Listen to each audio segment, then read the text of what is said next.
I've been having this internal debate, as I head into my 8th year, just closed out on Sirius XM. I said, I'm going to tell everyone every day, this is the hottest show in the galaxy, even if I only have 10 listeners in the beginning. And now we got like a lot of listeners. So can I graduate to the hottest show in the universe? What is a galaxy versus a universe? I know the universe is bigger. Can you go from a galaxy to a universe? I don't know any of this. I need help. There are a lot of galaxies out there. There are billions of galaxies. So you can certainly graduate to the universe. But I will just say that the Milky Way itself is pretty large, our galaxy. So you're doing pretty well if you're the hottest show in the galaxy, which I agree. I co-sign. You're the hottest show in the galaxy. So I can stay in this Milky Way of ours and be the hottest show and be satisfied. Is that what you're saying? Yeah. Well, look. You're the hottest show in the hottest galaxy. Yes. All right. Yes. I like it. That, and, I just want to remind you that, you don't want to put too much pressure on yourself, right? Like, I want you to rest. I want you to take care of yourself. You don't have to carry it all on your back, right? Okay. All right, Smith, we get it. We get it. All right. Thank you. Thank you. Thank you. So you co-sign on that, Dr. Chris? I do. And, I triple co-sign on it. I don't know how I can do that, but I triple co-sign on it because today is World Mental Health Day. And so for the good doctor to be talking about healthiness and taking care of yourself, it is quite appropriate. I couldn't agree more. I had a couple of stories I was gonna talk about, but I feel like every day should be like, I hate the days, but I know that we have to put attention on it. But every day should be Mental Health Day. Every day should be history, Black history. Like, I just feel like we use these moments, and it's like, it's October's, but breast awareness, breast cancer awareness month. Like we cram these things into these months for awareness, but I feel like we then check the box and move on, as opposed to being aware all the time about the things we should be aware. That said, I've been obsessed with Ed Bouchet ever since Dr. Carr mentioned him 3 weeks ago. I was like, the first person to get a PhD in America? How come I never heard this man before? I never heard. So I went down this rabbit hole, Dr. Prescod-Weinstein and Dr. Jones, and I'm like fascinated by this man who was born in 1852 in New Haven, Connecticut. His father was enslaved from Charleston, South Carolina. He was the valet to a plantation owner, and a Yale student. So he followed him to Yale in 1824. He was emancipated when his quote unquote owner, I hate that term, but it is what it is, graduated from Yale. And then his dad became a janitor, William, and a porter at Yale. And his mother did laundry. She was, a washerwoman for Yale students. So he was the youngest of 4 children. During the 1850s and 60s, only 3 schools in New Haven would accept Black children. He went to the Artisan Street Colored School, and which only had 1 teacher. They have her name, Sarah Wilson. He had 1 teacher, and then she nurtured him. So there's so much in this story. First having a father who was enslaved, a mom, and having this Yale connection, both his parents. So there's access, but then they also pushed education. 1 teacher saw something in him. He ended up going to New Haven High School, 1866 to 68, and then to Hopkins School, and he was a valedictorian. So I'm like, brilliant. But he graduates, goes to Yale, gets a PhD, the first Black person in America to get a PhD, and he's not able to teach at any school. But can I add an important point? No, please come on in. So I think there are a couple of things here about Edward Bouchet's story that's particularly special for folks like me and future Governor Jones, which was that not only was he the first African-American to earn a PhD in the United States, but he earned it in physics. So he's one of our direct intellectual ancestors within discipline. So this is really the first African-American PhD physicist, right, in history. I think that's really important. I think the other piece about his story that always has stood out to me, and I published a piece about him earlier this year on Pop Sci on their website. His parents really watched as these rich white children came through Yale they were watching up close, literally washing their rooms, washing their clothing, and seeing the power that a Yale degree conferred on them and being in that milieu conferred on them. And they did everything they could. They sent him to segregated elementary schools. Then they got him into this better high school situation. But they really did everything to try and get him. So this is, I think, part of what's powerful about Boucher's story is that it's very familiar to us in a lot of ways. Like in so many ways, things have not changed, unfortunately. That's why I was going to ask Dr. Chris, when did you run into Ed Bouchet? Is he like, because I'm this many years old this year, hearing the name for the first time. We all know W.B. Du Bois. We know Carter G. Woodson, who followed him at Harvard, and that's been the big narrative. But to have a degree in physics from Yale, a PhD in physics from Yale in the 1800s, why isn't he in every school like talked about? This is incredible. It's fascinating, and he earned his PhD. Notice I did say earned. He earned his PhD 100 years before I was born in 1876. And so for me, having had the privilege of going to Morehouse, we learn a lot of this research. So I was a physics major at Morehouse. I certainly learned about him at Morehouse, and then I was dean at MIT for 10 years. And as dean, we collaborated with a lot of other schools, the Ivy Plus schools, including Yale. And so I knew about the Ed Bouchet Society and what they were doing there, the scholarship, and really learned about this icon who was a trailblazer 100 years before I was born. And so for me to Dr. Prescod-Weinstein's point, we stand on his shoulders, not only intellectually and academically, but also in terms of really being a trailblazer. And so now, almost 150 years later, I'm sitting here and can stand before you all a step away from being the first African American to be the governor of Arkansas in the history of our state. So but I can do that because of trailblazers like him.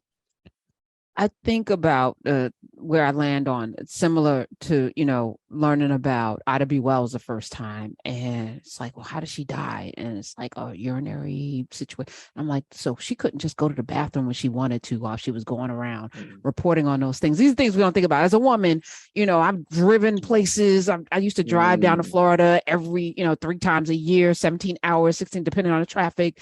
You can't just stop back then and go to the bathroom, and holding your water creates problems for women and men too. I'm sure y'all can just pee in a Coke can or something. Good for y'all. But this is back then, you got a lot of pantaloons and things. So I think about that, but I'm reading Ed Boucher's Dr. Bouchet. God, let me be respectful. His bio, no children, died and was put in an unmarked grave. That broke my heart. My heart, y'all.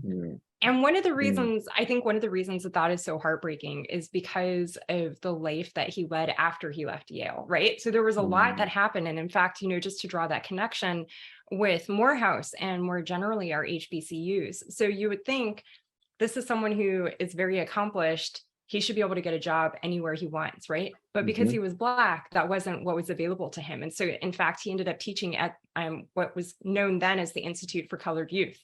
So if you go back and look at the history of education for Black folks in the United States, ICY just pops up everywhere. Really important role. It's now known as Cheney University. It's one of our historic Black universities.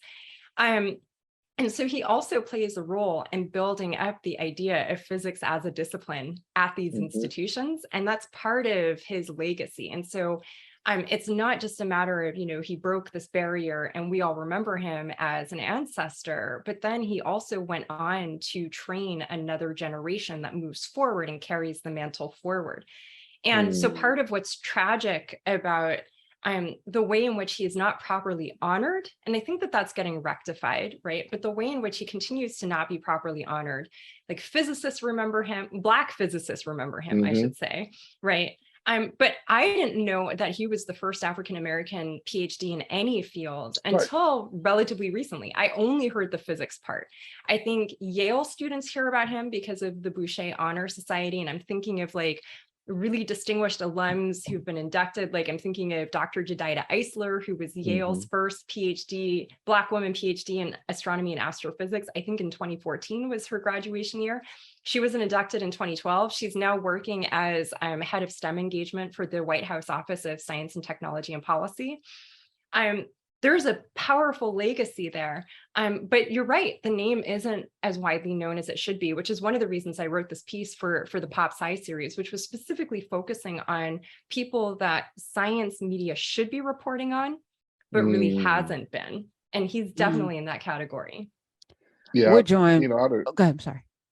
I was gonna say, I totally agree. And particularly this point around how the stories get lost. And that's why, you know, whenever I'm out, I try to always talk about the folks who blazed the trail before. For me, the Ron McNairs of the world, and I was inspired by Ron McNair, you know, and then in lifting up their stories, even the personal ones, like my grandfather who had a third grade education and drove a truck, and he said education matters.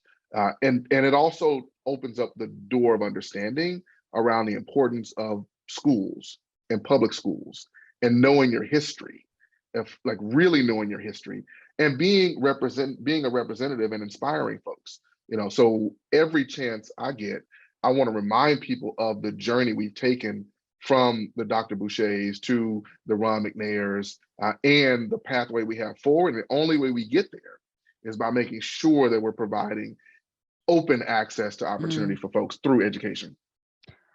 Part of the mission here is to build bridges now, you know, since we beat the drum for the last 8 years. And also, you know, I think about the incredible loneliness of Dr. Bouchet to have brain. I don't know what physics, you know, physics is physics. It's like math, right? It is what it is, but to be the only one, like, who do you talk to? Like, you guys have each other, you know, and it's a small community of scientists, physicists, and rocket scientists that come together, but you all know each other, and you know you're not alone. You're not alone. You have your community, right? And so for him to be on a campus in the 1800s as a Black man who wasn't supposed, you know, like the racism, I can't even, people are still in bondage, in chains. People are still, where his daddy was from in Charleston, South Carolina, people are still in chains. People are still in chains in this country who look like him. He can't really travel. Do you know what I'm saying? Like, because he could be snatched up during the, you know, there was a period of time where you could be re-enslaved. And then to have this PhD in physics, who do you talk to? You know, to die and be in an unmarked grave. I think about the isolation and the loneliness, to not have people that understood, you know, and y'all, you know, sometimes your science folk, y'all in your own headspace. People don't, you know, we don't really know what y'all, you know what I'm saying? It's different. And so I just want to, you know, and Dr. Jones talked about today being Mental Health Awareness Day. There are people listening right now that feel like they're by themselves and they're only one. I'm sure at some point y'all both felt like unicorns. You found your tribe, you know, but what do you do when you don't have a tribe? So I think it's important to highlight that the Institute for Colored Youth at that point already had a legacy of teaching physics and astronomy in their curriculum. I actually read a story a couple of years ago about one of the professors or one of the teachers at ICY who eventually became part of the Back to Africa movement. And as one of his parting gifts, his students raised money to get him a copy of Alexander Humboldt's Cosmos book, because they knew that he was into cosmology, that he was into astronomy and physics. And so I think that we should assume that, in fact, in that ICY environment, as is often the case with HBCUs, he was actually finding community. And I think, you know, one of the things that we don't talk about enough maybe is the specific experience that he would have had as a Black person in the North. And I think that this is something that gets talked about with W.E.B. Du Bois, for example, of being in majority white environments, that this is someone who had to learn from an early age as a high school student, going through all the things that teenagers just go through because they're teenagers. Also learning how to navigate being among white people in this way, that in itself was an education. So I think that there are ways in which he was probably quite expert on that, and that it may have been that in some ways ICY was the first time that he actually found an intellectual home where he was part of a community of peers who understood him as a peer, right? What you look at with his graduating class, which in context, the people who did their PhDs at Yale at the same time with him were also among the first people to earn PhDs in the United States. So at the time, people went to Europe if they wanted a PhD. And so all of these men who went forward at the time, Yale, the first Black woman to earn a PhD in physics doesn't do it until almost 100 years after Edward Bouchet, 1972, right. Willie Hobbs Moore at University of Michigan, right? So just to situate that in context, we're only talking about men right now, right? Right. But I do think, I think the interesting question there, and I really think that there needs to be a biography. There's a small one about Edward Bouchet. There are interesting questions there about why he wasn't married. Okay. All right. And even that, as I'm watching Interview with a Vampire, I don't know. Y'all watch the latest iteration? I haven't started it yet. Is it good? Oh my God. It was what I didn't know I needed as I'm watching it, because I'm an Anne Rice stan, and when she became a Christian, I was like, I'm gonna read those too. I'm not that she was never a Christian, but when she was like, I'm not put away this devil stuff, I'm no more vampires. I'm like, okay, Christ is Lord. I'm reading all of that too. She could write her behind off. And then she was like, wait a minute, God made me to write all of these things. I'm gonna write it. And then she went back, and her son is really amazing as well. We've had him on the show. And I love Anne Rice and I love her series. So I'm like, all right. But and I was like, do we need a Black vampire? The answer is yes, because now we are learning through the lens of a Black person throughout the decades. So they're getting to tell us history of Louisiana. I mean, it's so good. It's delicious. It's good. But that said, you guys, we are joined by two amazing people, and I wonder this, because while you were talking about Ed Bouchet, unlike W.E.B. Du Bois, who had a white parent, who he wasn't racially fluid, like he couldn't pass, but he was acceptable. He was light enough, and race wasn't as, it was a little more fluid, as we had folk coming in from, different ruddy places with, the unwashed. Anyway, so as I'm reading the story, I was thinking about you guys. Have you ever felt like maybe your intellect, like you had to hide your intellect? We're in an era of ignorance that is stunning, that is applauded. People talking about not reading books because it's like eating vegetables or Brussels sprouts or something. And you're like, how do we get here? Have you, either of you, Dr. Chris Jones is here, Dr. Chanda Prescod-Weinstein is here. Have you ever felt like you had to hide your light? I mean, there's tremendous pressure to hide your light, whatever your light is. There's certainly tremendous pressure. And yet, for me, my upbringing was one that kind of gave me the protective space to be who I was. Because, my folks said, look, you were created for something special, and there's only one you, and your job is to figure that out and serve the world through that.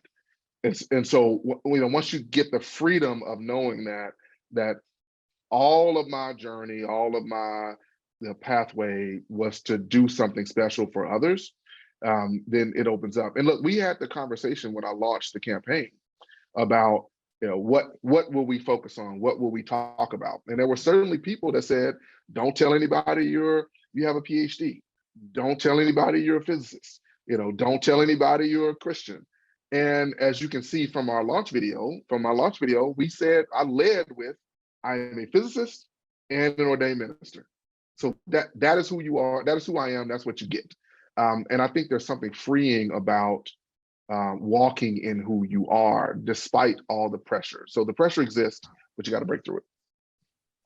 What about, and I just got corrected, both of, thank you, Dr. Chanda, both of W.E.B. Du Bois's parents were technically on the books Black, but I think they both had a white parent. So if you do that, right, that makes them half half his black. father had like a great grandfather who was white. Like, I think Right. it goes pretty far back. Okay. All right. Yeah. But he wasn't as black as He was people say. pale. That's true. But it just tells you a lot about how DNA is nonlinear, right? Isn't Like, it? which is And why our because families look the way that they do. race is a made up construct. All right. Yes. Have you ever, I'm already probably know the answer to this. I don't think you ever hid your light under the bed. I don't think you did that. It's a biblical You thing. know, I actually, maybe I'm not going to give I guess I'm not going to give the answer that you expect. When I was an undergraduate at Harvard, I found myself in an environment that I didn't really trust. I didn't trust it ethically, and I didn't trust it morally, because I was surrounded by people who were talking basically like they were God's gift to mankind, and that they had been gifted, you know, that they were supposed to run the world because like they got into Harvard. And I was like, yeah, you know, we did well academically, but that doesn't mean like the world should be handed to you on a silver platter. Granted, Jared Kushner was one of my classmates, right? His parents paid $2.5 million for him to get in. I actually had to work for my admissions. So I will just put that in. Sound like my right? campaign. Sound like my campaign. Right. And I think when I was an undergraduate, worried a lot that if I started to do well in that environment, that it would signal that I had morally turned a corner where I would be irretrievable for the good of my community. That was something I worried about a lot. And I do think that actually I held myself back. I sometimes made the proactive choice that, for example, I'm going to throw myself into labor organizing right now instead of studying, because I know that the labor organizing for the janitors who weren't getting a living wage at Harvard actually meant something positive for Black people, because most of them were Black, right? And I think I questioned whether there was value in me actually sitting down with the books and focusing. And in that sense, I do actually think that I held myself back. It wasn't so much that I was afraid of people seeing that I could do well, but I was afraid of what it would mean if I started to fit in. Absolutely. Interesting. 866-801-8255. We have two scientists here. I want to talk a little bit about William Shatner's visit to space. But before I do, Dr. Jones is running for governor. Yeah. We had in Arkansas, we had Charles Booker in last week. Rand Paul didn't show up for the debate. Sarah Huckabee Sanders didn't show up to debate you. And I think Herschel Walker's not going to debate. Or he's already telling you, I'm not as smart as Raphael Warnock. I don't really have, you know. So how can people in good conscience vote for somebody who refuses to be asked questions? Well, a lot of people don't and won't. I mean, we've since that debate, particularly when you layer on the fact that she's not showing up around Arkansas. You know, she's been pretty absent around Arkansas. And so when you put that together, after the debate, we got calls from folks who were like, look, I'm a Republican. I was going to support her, but if she can't show up and talk about plans for the future of Arkansas and answer questions from Arkansans and stand up and have a debate with you, then she didn't earn my vote. So, you know, we talk about these polls and historical voting and everything. And I've said this a lot of times, Arkansas is not a red state. We're a non-voting state. People haven't shown up to vote. We were a non-voting state, not are, we were. And so we don't know until November what will actually happen. And early voting starts October 24th. People are voting till November. I'm laser focused on that. And we're telling folks, call your friends, call your family, call your enemies, and call your exes, because everybody needs to be in this mix to get out the vote. And then and I think the answer is going to be Arkansans actually don't want that mess. Arkansans actually don't want someone who's what I call a real agent of chaos and uniquely unqualified for the position. I just pray. Come on, y'all. Come on. Okay, so William Shatner went up for a couple of minutes into space, Captain Kirk, and he wrote an op-ed last week that I wanted to read some of it to you guys because it was profound. And I just want your opinion. So he said, I love all of the questions that have come to us over thousands of years of exploration and hypothesis. Stars exploding years ago, their light traveling to us years later, black holes absorbing energy, satellites showing us entire galaxies and areas thought to be devoid of matter entirely. All of that has thrilled me for years. But when I looked into the opposite direction into space, there was no mystery, no majestic awe to behold. All I saw was death. I saw a cold, dark, black emptiness. It was unlike any blackness you can see or feel on Earth. It was deep, enveloping, all-encompassing. I turned back toward the light of home. I could see the curvature of Earth and the beige of the desert, the white of the clouds and the blue of the sky. It was life, nurturing, sustaining life, Mother Earth, Gaia. And I was leaving her.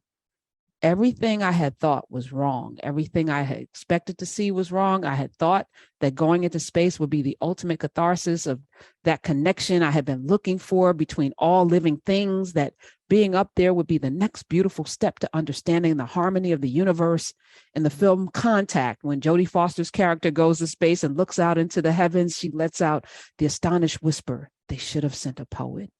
I had a different experience, because I discovered that the beauty isn't out there, it's down here with all of us. Leaving that behind made my connection to our tiny planet even more profound. I wanted to go to a break and want you to sit with that, because when I come back, I want to talk about it both through a spiritual and through a scientific lens. You know, if all out there is dark and, in his words, black, and all here is nurturing and sustaining in life, why is so many people trying to go out there instead of fixing what's here or doubling down on what's here? I don't know.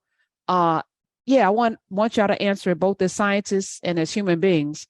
And maybe you, Dr. Jones, as a pastor. 866-801-8255 is the number. That was William Shatner. He's in his 80s, so he's been on this earth a long time and got to go up into the heavens and saw Earth. Dr. Chris Jones, he is going to be the next governor of Arkansas if the people show up. That's it. That's all. Y'all just got to show up, be registered, check your registration. By the way, Arkansas, let me see if it's the list. October 10th today, Arizona, Florida, Georgia, Indiana, Kentucky, and Texas, last day to register. Tomorrow, Illinois. Tomorrow. Yours is tomorrow? That's right. Okay, so this is not on the list, but Illinois, Nevada, New Mexico, and Arkansas tomorrow, Missouri on the 12th, Idaho, New York, North Carolina, Oklahoma on the 14th, Kansas, Maryland, Minnesota, New Jersey, Oregon, and West Virginia on the 18th. Early voting in Arkansas, October 24th. Check your voter rolls, because they do trickery in these states where they don't want people like Chris Jones with a brain to run, to lead. Georgia, check your registration. South Carolina, check your registration. Kentucky, check your registration. Louisiana, just go on and check. Go to vote.org, check your registration to make sure you're still on the rolls and make sure you're registered, because we need people to show up. All right. Before we went to break, problematic ass, apparently William Shatner said some things that I thought was really profound. All right. So we'll start with the Trekkie. Dr. Chanda is a bona fide. She's among us. I think she might be the Trekkie among us. I'm just going to show off my Nichelle Nichols signed nice. Star Trek trading card. This is one of a few signed items I have sitting on my desk. It's still in the package, y'all. She know that it's worth something. Come on. Oh yeah, that's worth something. So the op-ed that you were talking about, that William Shatner wrote, this op-ed were about experiencing what's known as the overview effect. So this is a known phenomenon that when astronauts go into space, they have this experience getting an overview of the planet, and it can be a transformative experience. And I think that's great, and it's really powerful. And in fact, I was at the Star Trek convention over the summer, and I heard William Shatner basically on stage give a version of this op-ed that he wrote. And having heard him many times at conventions before, I actually was struck by the difference in tone. He went on a powerful and compelling rant, basically, about the importance of saving the planet. And I had really never heard him talk in that way before. And it was a little bit surprising in context, given how much time he has spent over the last few years on Twitter attacking what he calls social justice warriors. and blocking people. I'm one of the people he has blocked on Twitter. A lot of us at the convention actually skip his stage portion because he has been so poorly behaved to people. If you read any interview with George Takei where he talks about his relationship with Shatner or any of the cast relationship with him, and he treated people badly on set. And Wow. so I think my first hope is if he's really had this transformation, that it will cause him to go back and reevaluate his relationships with the people that are still around for him to have those conversations with. Okay, be a better person. Mm. If you care All so right. much about the earth, be a better person. I was asking somebody this question today. When you, and this maybe is for the pastor, I'm gonna ask him to, put on that. When you've done harm to people, because most of the time when we do harm, we don't think we're doing harm. I think it's very rare that people, maybe Jeffrey Dahmer, maybe there's a few people that go out, Trump, and willfully try to harm people, and I'm sure there's a criminal, but I don't think that's the vast majority of it. The vast majority of us step on toes. We don't know that people's feet are under our toes. And it's how you react, to the harm that you've committed. Do you apologize? But you got to first know that you've harmed, right? And being of a certain age, Shatner was around when my mama, my grandmother couldn't vote. And, it's like he's old enough to have been a privileged white man in America where saying problematic things weren't problematic. And I think about the shift, listening to Popovich. Again, I was talking about Greg Popovich earlier, saying, now it's Indigenous Peoples Day / Columbus Day. Like, if Columbus is this person that we all know he is, why are y'all even honoring him? And it's not about Italians, it's like German people saying, well, Hitler's, I'm German because then Hitler shouldn't be, it's like, let's move towards truth, right? And Popovich is of a certain age, but he was able to pivot. Like, what is it in human beings, this need to defend things when after it's been brought to your attention that it's wrong, you've done wrong, that we can't just say sorry or just like, damn, let me do better. Yeah. Well, some people can. And, the scriptures that come to mind from me are that, when Paul talks about the spirit being willing, but the flesh being weak, right? So how there's this conflict between what we want to do and know we should do in our spirit and what our sin nature, because we're born in iniquity and shaped in sin, our sin nature pulls us towards. Because you told me to put on my preacher hat, so I'm putting it on. And I think about that tension that exists. It reminds me of an old adage that says, you get two identical dogs in a ring, and you let them fight. Which one's going to win? Well, the one that wins is the one you feed the most.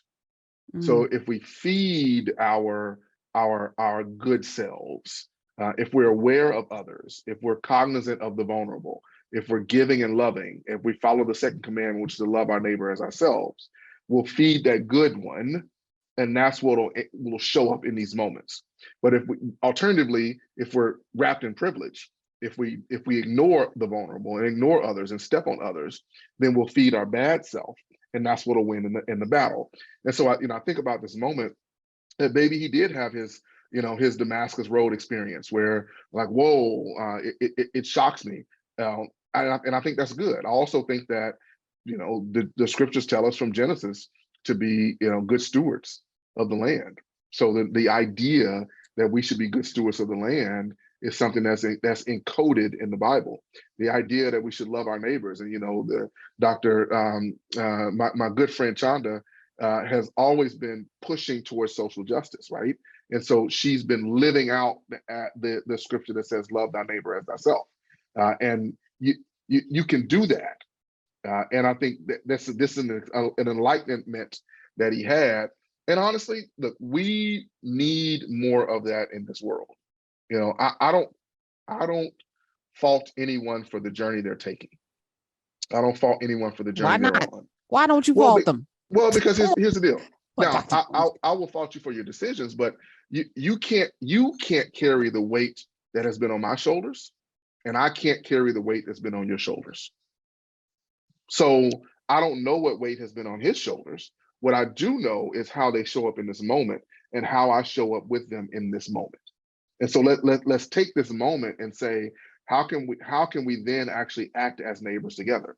Now, of course, I'm gonna pivot to the campaign, and I'm gonna tell you that even going into places where the narrative is they don't like Black folks, they don't like Democrats, stay away, the lived experience is different. And when you show up and you give people an opportunity to engage with you based on the lived experience, it actually turns out to be very friendly and an interesting conversation. Last thing I'll say is just yesterday, I was in a place called Ozark, Arkansas. You think about the show and it's similar, right? Okay, You think, is that where the Ozark? I thought that is there. So well, there's the Ozarks, which is some other place, and then there's actually an Ozark town in Arkansas. There's an Ozark town in Arkansas that's in the Ozarks. Okay. Not all the way deep in, not all the way deep in, right? Get your map out though. Get your map out though, right? All right, go ahead. And so here's the deal. I'm walking. We did a walk. I'm walking a mile in every county, and I'm continuing to do these walks with neighbors. And we did a walk in Ozark. And as we're walking, turns out we walked by a house that had a Chris Jones sign. And so I was like, oh, great. I'll go knock on the door. They weren't there, but their neighbor was there. And the neighbor said, hey, I'm a Sarah Sanders supporter. And you know what I did? I went over there and talked to him, shook his hand, engaged with him. And at the end, he said, well, that's interesting. Sarah hasn't given me a sign. And I was like, well, maybe you should rethink who you're supporting. And we laughed about it and we joked about it. But at the end of the day, what I appreciated, what he appreciated was the humanity in it all. And so when you go to space, part of what you remember is the humanity that gets lost in the day-to-day. The last thing I'll say is that as he looked out at space in what he called the blackness, again, he can make his own judgments. I suspect I would have had a different understanding of blackness.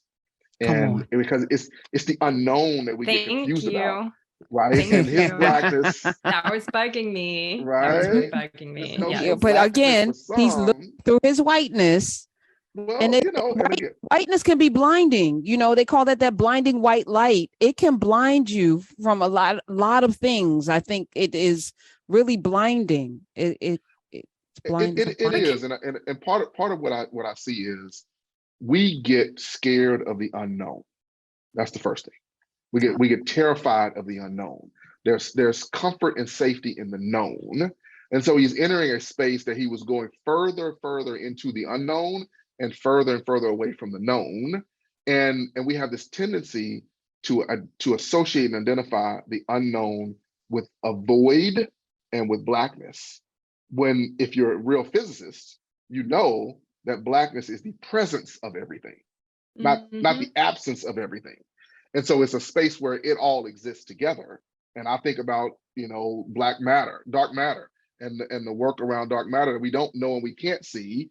People think of that as bad and black, but actually it's the presence of a force that we just don't understand. And it's invisible. I have a chapter in my book on this called Black People Are Luminous Matter. That's exactly, and this is exactly the point.